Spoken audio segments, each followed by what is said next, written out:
Halo pemirsa Unhas TV, jumpa lagi bersama saya Zara Sabita Sucheng dalam Unhas Daily. Dalam beberapa menit ke depan kami akan menyajikan berita-berita teraktual hanya untuk Anda.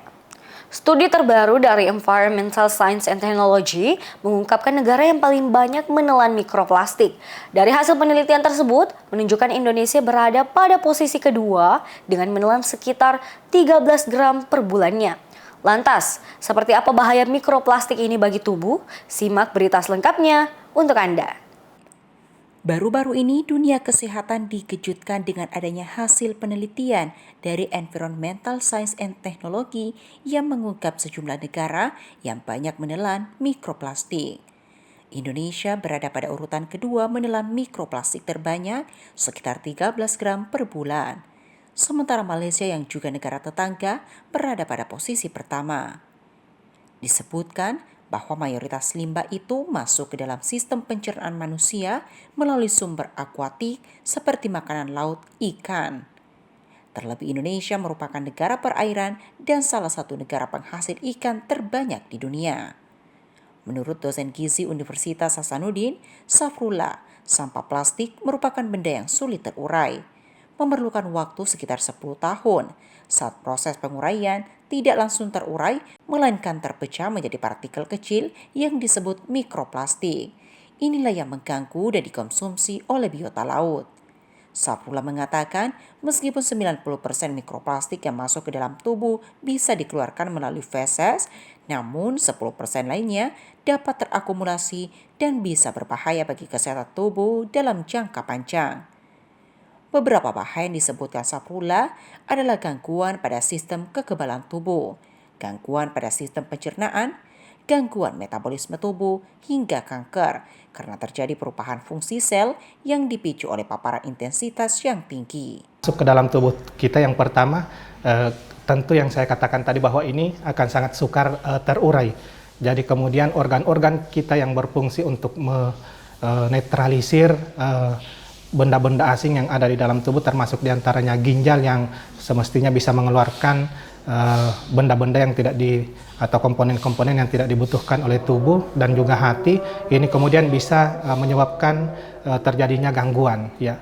Kemudian yang lainnya pada saat tersirkulasi masuk ke dalam aliran darah, ini yang kemudian juga bisa menyebabkan terjadinya perubahan pada kromosom, yang kemudian bisa menyebabkan terjadinya kanker di sini karena sudah ada perubahan struktur atau fungsi sel dari keadaan semula di sini. Begitu pula pada sistem endokrin misalkan bisa terjadi perubahan sehingga kemudian bisa juga mengganggu berbagai sistem hormonal yang ada di dalam tubuh. Bahkan juga bisa menyebabkan terjadinya infertilitas di sini. Ya. Dan juga gangguan pada sistem kekebalan tubuh kita. Ya. Bahaya lainnya adalah memicu reaksi alergi seperti bersin, hidung gatal, serta gangguan hormon akibat mikroplastik yang tertelan dan terbawa aliran darah. Dosen gizi ini menyarankan agar melakukan pengolahan pada ikan dengan baik sebelum dikonsumsi, seperti membersihkan dengan baik. Hal lain yang bisa dilakukan untuk menurunkan paparan mikroplastik adalah tidak memanaskan makanan dalam plastik dan mengurangi minum air kemasan. Zulkarnain, Unhas TV. Pemirsa, belum lama ini kabar merebaknya varian baru dari virus COVID-19 di Singapura menghebohkan masyarakat. Pasalnya, terdapat isu bahwa virus tersebut sudah mulai masuk di Indonesia.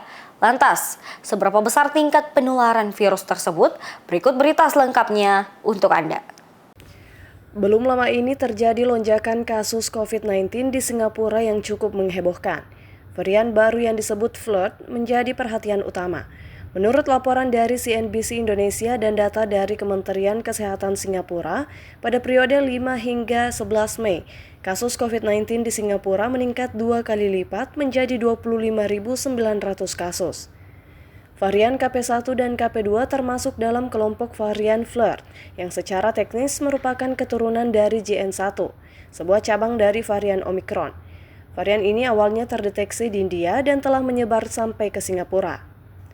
Pakar epidemiologi Unhas Profesor Arsunan Arsin menjelaskan varian baru ini telah menyerang sepertiga masyarakat Singapura, termasuk mereka yang telah divaksinasi.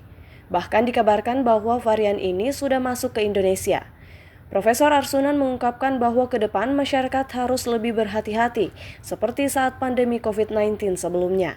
Pertama dulu bahwa yang saya mau kasih tahu bahwa varian ini sebetulnya itu yang menyebar di Singapura itu adalah turunan atau turunan dari Omicron yang pernah ada mengglobal, kemudian menjadi turunannya itu JN1 namanya.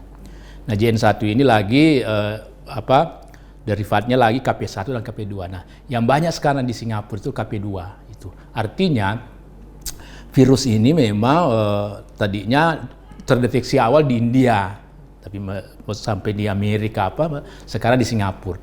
Nah di Singapura sekarang ini menyerang memang penduduk Singapura ini menurut laporan yang kita baca memang sudah hampir sepertiga penduduk yang malah yang sudah pernah vaksin sudah kena. Nah, itu. Menurutnya, COVID-19 akan terus hidup berdampingan dengan manusia seperti penyakit virus lainnya. Akan sulit untuk menghilangkan virus ini sepenuhnya karena akan selalu muncul varian baru. Namun, keuntungan dari varian baru ini adalah tingkat fatalitasnya cenderung lebih rendah dibandingkan varian sebelumnya. Karakteristik varian baru ini tidak jauh berbeda dengan gejala sebelumnya. Gejalanya lebih banyak dan lebih berat pada orang dengan tingkat kelelahan tinggi. Selain itu, gejala umum lainnya mirip dengan varian sebelumnya, seperti demam tinggi, diare, pusing, dan penurunan kemampuan penciuman dan perasa. Tingkat penyebaran varian JN1 sangat tinggi. Oleh karena itu, untuk mencegah penyebarannya, kita perlu mengikuti protokol kesehatan yang dianjurkan oleh pemerintah. Virus ini menyebar mengikuti pergerakan penduduk atau aktivitas perjalanan. Meskipun tingkat penyebarannya dan tingkat kesakitannya tinggi, varian JN1 memiliki tingkat fatalitas yang rendah, sehingga tidak mematikan seperti pandemi COVID-19 sebelumnya. Karena ini menyangkut kesehatan masyarakat kita ya, perlu tetap waspada, protokol kesehatan tetap dijalankan dengan baik sesuai dengan anjuran pemerintah ya. Kemudian juga ya masyarakat kita yang memang ada komorbid, misalnya ada penyakit penyertanya ya lebih hati-hatilah, karena yang namanya juga komorbid itu ya bisa menjadi pemicu menjadi lebih parah kalau kena varian baru ini. Tapi kita belum banyak referensi mengenai varian baru ini karena belum masuk di masyarakat kita. Hanya laporan-laporan kita baca dari Singapura seperti itu. Tapi sebetulnya sudah menggejala pandemi karena sudah dari India ke Amerika ke beberapa negara masuk ke Singapura sekarang ya. Nah, bulan Mei ini kan baru kita dengar meledak di Singapura ini. Nah, Singapura dengan Indonesia kan tinggal naik ferry saja dari Singapura ke Batam kan. Nah, mobilitas penduduk kan tinggi. Jadi masyarakat pemerintah dan masyarakat kita ini harus memang mewaspadai spot-spot yang pintu-pintu masuk dari negara-negara yang memang potensial membawa varian baru ini masuk ke Indonesia. Misalnya bandara, pelabuhan, pasar-pasar, mal-mal ya tetap waspada lah. Alumni Fakultas Ilmu Sosial dan Ilmu Politik Universitas Hasanuddin yang juga merupakan Wali Kota Gorontalo 2 periode, Dr. Haji Marten Attaha Sarjana Ekonomi Master Ekonomi Pembangunan, menyatakan kesiapannya maju sebagai calon Gubernur Gorontalo. Ia menekankan pentingnya pemanfaatan sumber daya alam dan peningkatan kualitas sumber daya manusia untuk mengentaskan kemiskinan di Provinsi Gorontalo. Pernyataan tersebut diungkapkan Dr. Marten Taha saat menghadiri peringatan hari ulang tahun ke-63 FISIP Unhas. Ia mengucapkan terima kasih kepada Dekan FISIP Unhas atas kesempatan yang diberikan untuk berbagi inspirasi. Dalam pernyataannya, ia menyatakan kesiapannya untuk mencalonkan diri sebagai Gubernur Gorontalo setelah 2 periode menjabat sebagai Wali Kota Gorontalo. Marten menekankan bahwa pencalonannya didorong oleh keinginan untuk mengabdikan diri bagi Gorontalo. Dirinya telah mempersiapkan diri secara lahir dan batin untuk mencapai cita-citanya tersebut. Ia menjelaskan, Gorontalo masih termasuk dalam 5 provinsi termiskin di Indonesia. Oleh karena itu, tantangan utamanya adalah mengentaskan masyarakat dari kemiskinan dengan memanfaatkan sumber daya alam dan manusia yang ada. Program-program yang telah dijalankan di Kota Gorontalo akan dilanjutkan dan dikembangkan di tingkat provinsi. Sebagai alumni FISIP Unhas, Marten Taha merasa memiliki tanggung jawab untuk memberikan kontribusi nyata bagi masyarakat. Pendidikan dan pengalaman yang didapat selama menempuh pendidikan di Unhas telah membentuk dirinya menjadi pemimpin yang visioner dan berintegritas. Setelah pencalonan sebagai gubernur, memang saya ini kan sudah 2 periode jadi wali kota. Jadi tentunya saya pasti ingin naik kelas. Naik kelas ini jangan menjadi gubernur. Oleh karena itu saya sudah mempersiapkan diri secara lahir maupun batin untuk bisa mencapai cita-cita saya itu dalam rangka semata-mata untuk pengabdian Gorontalo. Nah, apa yang gambaran yang bisa didapatkan dalam hal pengabdian saya untuk Gorontalo? Bagaimana saya mau melakukan program dan kebijakan yang mampu untuk bisa mengeluarkan Gorontalo ini dari jeratan masyarakat yang masih tertinggal, masyarakat miskin, masyarakat. Jadi berbagai program bagaimana mengembangkan sumber daya alam yang ada menjadi kekayaan ini untuk kepentingan masyarakat Gorontalo dan meningkatkan kualitas sumber daya manusia dengan melalui berbagai kebijakan baik di sektor pendidikan maupun sektor kesehatan. Sehingga saya bisa mengatakan saya sudah siap sekarang untuk maju untuk menjadi gubernur Provinsi Gorontalo. Iya, jadi masalah di Gorontalo itu pertama, Gorontalo itu masih masuk di dalam 5 wilayah provinsi di Indonesia yang masih tergolong miskin. Jadi bagaimana mengeluarkan dari arena yang miskin ini menjadi masyarakat yang sejahtera.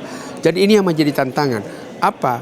Berarti manajemen pengelolaan sumber daya dan pemanfaatan sumber daya alam maupun sumber daya manusia yang harus kita lakukan dengan potensi yang ada di Provinsi Gorontalo. Itu yang saya harus lakukan. Dan program ini saya sudah jalankan di Kota Gorontalo sehingga tinggal melanjutkan aja semua kepada provinsi. Yang pertama, bagaimana kita meningkatkan perekonomian Gorontalo melalui pemanfaatan sumber daya alam. Gorontalo itu punya sumber daya alam tambang, kemudian pertanian dan perikanan. Sumber daya ini harus dikembangkan sehingga perekonomian itu bisa jalan di Provinsi Gorontalo. Yang kedua, yaitu pengembangan infrastruktur yang mampu untuk bisa memberikan peningkatan bagi warga masyarakat di Kota Gorontalo. Ya, makasih ya. Alumni FISIP Unhas sekaligus Wali Kota Gorontalo 2 periode, Marten Taha yakin bahwa dengan program-program yang tepat, Gorontalo bisa keluar dari jeratan kemiskinan dan menjadi provinsi yang sejahtera. Dukungan dari komunitas Unhas diharapkan dapat memperkuat langkahnya dalam mencalonkan diri sebagai Gubernur Gorontalo. Feni Septiani Samuel, Andi Muhammad Syafrisal, Unhas TV. Baik pemirsa, berita tadi sekaligus menutup perjumpaan kita hari ini.